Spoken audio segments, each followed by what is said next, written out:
पांडवों को राज्य देने के संबंध में कौरवों का विचार और निर्णय। वैशंपायन जी कहते हैं, जन्मेजय, सभी राजाओं को अपने गुप्तचरों से शीघ्र ही मालूम हो गया था कि द्रौपदी का विवाह पांडवों के साथ हुआ है। लक्ष्य वेध करने वाले और कोई नहीं, स्वयं वीर वर अर्जुन थे। उनका साथी जिसने शल्य को पटक दिया था और पेड़ उखाड़कर बड़े-बड़े राजाओं के छक्के छुड़ा दिए थे, भीमसेन था। इस समाचार से सभी को बड़ा आश्चर्य हुआ। उन्होंने पांडवों के बच जाने से प्रसन्नता प्रकट की और कौरवों के दुर्व्यवहार से खिन्न होकर उन्हें धिक्कारा। दुर्योधन को यह समाचार सुनकर बड़ा दुख हुआ। वह अपने साथी अश्वत्थामा, शकुनी, कर्ण आदि के साथ द्रुपद की राजधानी से हस्तिनापुर के लिए लौट पड़ा। दुःशासन ने दुर्योधन से धीमे स्वर से कहा, भाई जी, अब मैं ऐसा समझ रहा हूँ कि भाग्य ही बलवान है। प्रयत्न से कुछ नहीं होता, तभी तो पांडव अब तक जी रहे हैं।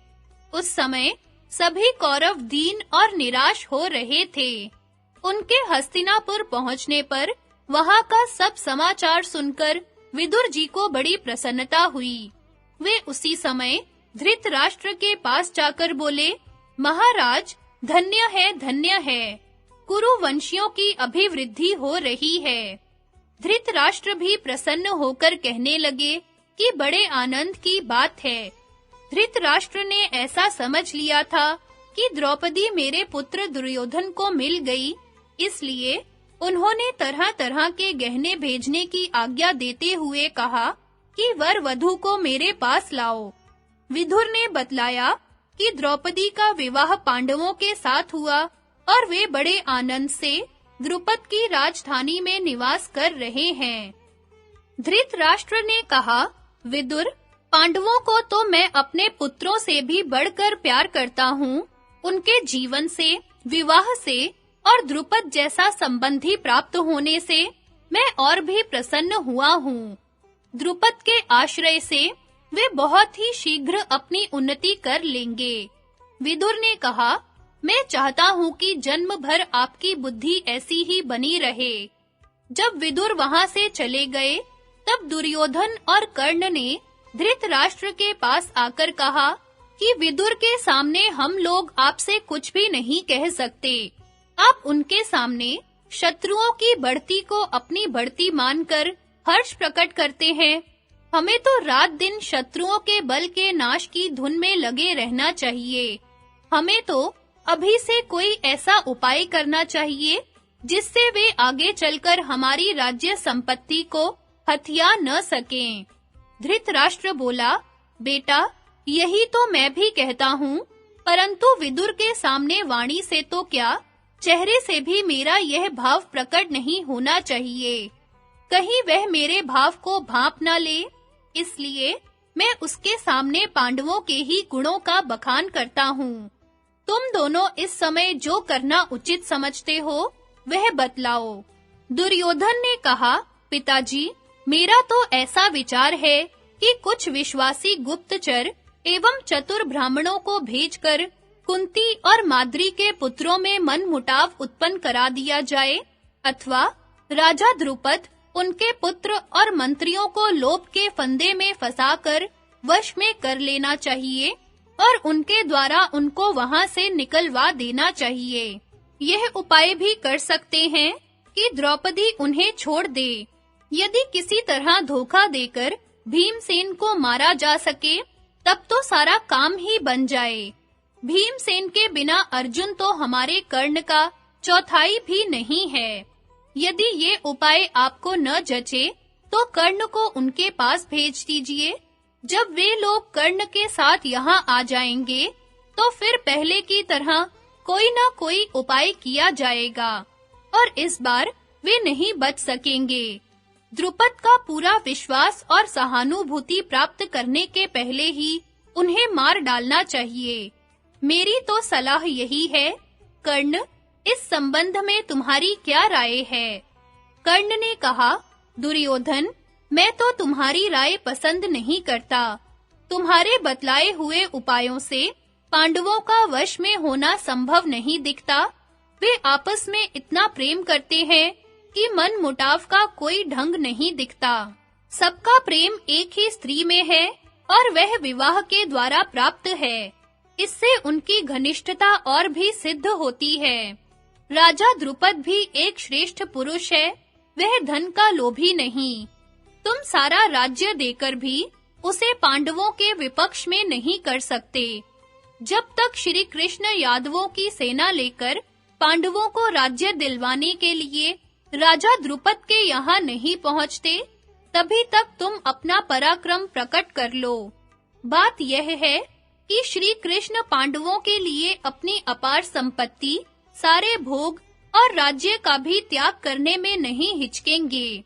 इसलिए मेरी सम्मति तो यह है कि हम एक बहुत बड़ी सेना लेकर अभी चढ़ाई कर दें और द्रुपद को हराकर पांडवों को पराक्रम से ही मार डालें, क्योंकि पांडव साम, दान और भेद नीति से वश में नहीं किए जा सकते। उन वीरों को तो केवल वीरता से ही मार डालना चाहिए। धृतराष्ट्र ने कहा, बेटा कर्ण, तुम शास्त्र अस्त्र कुशल तो हो ही, नीति कुशल भी हो। जो कुछ तुमने कहा है वह तुम्हारे अनुरूप है, परंतु मेरा विचार यह है कि आचार्य द्रोण, भीष्म पितामह, विदुर और तुम दोनों सब मिलकर इस संबंध में फिर विचार कर लो और ऐसा उपाय निकालो जिससे परिणाम में सुख मिले। राजा धृतराष्ट्र ने भीष्म पितामह आदि को बुलवाया। सब लोग गुप्त स्थान में बैठकर विचार करने लगे। भीष्म पितामह ने कहा, मुझे पांडवों के साथ वैर विरोध करना पसंद नहीं है। मेरे लिए धृतराष्ट्र और पांडु तथा दोनों के लड़के एक से हैं। मैं सबसे एक सा प्यार करता हूँ। जैसे मेरा धर्म है पांडवों की रक्षा करना, वैसे ही तुम लोगों का भी है। मैं पांडवों से झगड़ा करने का समर्थन नहीं कर सकता। तुम उनके साथ मेल मिलाप का बर्ताव करो और उनका आधा राज्य दे दो। जैसे तुम इस राज्य को अपने बाप दादों का समझते हो, वैसे ही यह उनके बाप दादों का भी तो है। दुर्योधन, यदि यह राज्य पांडवों को नहीं मिलेगा, तो तुम या भरत वंश का कोई भी पुरुष अपने को उस राज्य का स्वत्वाधिकारी कैसे कह सकेगा? तुम जो अभी राजा बन बैठे हो, यह धर्म के विपरीत है। तुमसे भी पहले वे राज्य के अधिकारी हैं। तुम्हें हंसी खुशी से उनका राज्य लौटा देना चाहिए। इसी में तुम्हारा और सब लोगों का भला है, अन्यथा नहीं। तुम अपने सिर पर कलंक का टीका क्यों लगा रहे हो? जब से मैंने सुना कि कुंती और पांचों पांडव भस्म हो गए, तब से मेरी आंखों के सामने अंधेरा छा गया था। उनके जलने का दोष जितना तुम पर लगाया गया, उतना पुरोचन पर नहीं। अब पांडवों के जीवित रहने और मिलने से तुम्हारी अपकीर्ति मिटाई जा सकती है। पांडवों के जीवित रहते स्वयं इंद्र भी उन्हें उनके राज्य से वंचित नहीं कर सकते। वे बुद्धिमान और धर्मात्मा हैं, आपस में मेल जोल भी रखते हैं। उन्हें तुमने अब तक जो राज्य से दूर रखने का प्रयत्न किया है, यह अधर्म है। धृतराष्ट्र, मैं तुम्हें स्पष्ट रूप से अपनी सम्मति बतलाए देता हूँ। यदि तुम्हें धर्म से रत्ती भर भी प्रेम है, तुम मेरा प्रिय और अपना कल्याण करना चाहते हो, तो शीघ्र से शीघ्र पांडवों का आधा राज्य उन्हें लौटा दो। द्रोणाचार्य ने कहा, धृतराष्ट्र, मित्रों का यही धर्म है कि जब उनसे कोई सलाह पूछी जाए, तो वे धर्म, अर्थ और यश की वृद्धि करने वाली सम्मति दें। मैं महात्मा भीष्म की सम्मति पसंद करता हूँ। सनातन धर्म के अनुसार मैं यही ठीक समझता हूँ कि पांडवों को आधा राज्य दे दिया जाए। आप किसी प्रियवादी पुरुष को द्रुपद की राजधानी में भेजिए। वह पांडवों और नववधु द्रौपदी के लिए अनेकों प्रकार के रत्न और सामग्री लेकर जाए और द्रुपद से कहे कि महाराज द्रुपद, आपके पवित्र वंश में संबंध होने से समस्त कुरु वंश को राजा धृतराष्ट्र और दुर्योधन को बड़ी प्रसन्नता हुई है। इसे वे अपने कुल और गौरव की वृद्धि मानते हैं। इसके बाद वह कुंती और पांडवों को आश्वासन दे, समझावे बुझावे। जब उन लोगों के चित्त में आपके प्रति विश्वास का उदय हो जाए और वे शांत हो जाएं, तब उनके सामने यहाँ आने का प्रस्ताव उपस्थित करें। द्रुपद की ओर से स्वीकृति मिल जाने पर दुशासन और विकर्ण सेना एवं सामंतों सहित जाकर सम्मान के साथ द्रौपदी और पांडवों को ले आवें। उन्हें उनका पैतृक राज्य दे दिया जाए। उनका आदर करने से सारी प्रजा आप पर प्रसन्न होगी, क्योंकि सब लोग ऐसा ही चाहते हैं। इस प्रकार मैं स्पष्ट रूप से महात्मा भीष्म की सम्मति का अनुमोदन करता हूँ और आपके हित की सलाह देता हूँ। इसी में आपके वंश की भलाई है। भीष्म पितामह और द्रोणाचार्य की बात सुनकर कर्ण जल भुन रहा था।